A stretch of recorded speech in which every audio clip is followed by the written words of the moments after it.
Kamusta mga ka-law companion? Today, pag-uusapan natin ang mainit na balita na na-dismiss ng ICC Pre-Trial Chamber 1 ang appeal ni former President Rodrigo Duterte para ma-excuse ang dalawang judges sa kaso laban sa kanya. Tara, hihimay-himayin natin ito.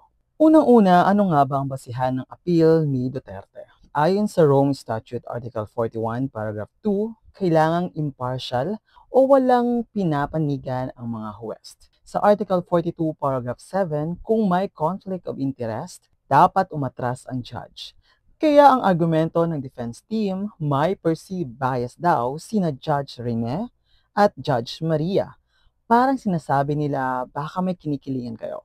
Pero bakit na-dismiss ang appeal? Simple lang, mataas ang standard ng ICC pagdating sa disqualification. Hindi sapat ang haka-haka o pakiramdam lang. Kailangan may objective at justifiable doubt. Sa madaling salita, walang ebidensya, walang tanggalan, at base sa records, walang pinakitang bias o unfair treatment ang dalawang judges.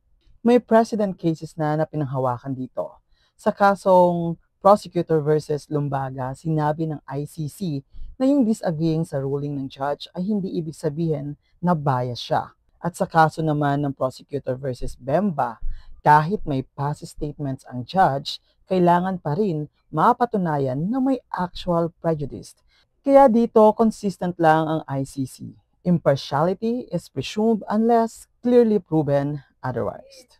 So anong epekto nito sa kaso ni Duterte?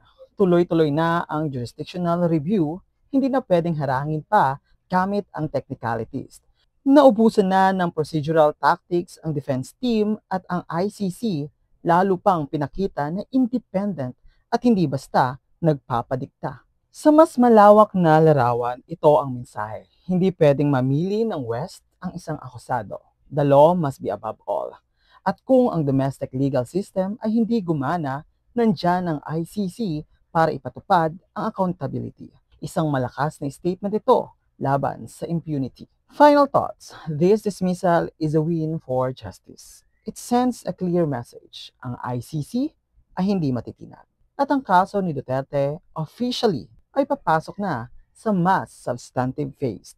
Hindi na ito simpleng argumento ng bias. Ito ay laban na tungkol sa katotohanan at pananagutan. Again, this is JM, and remember, I will always be your law companion.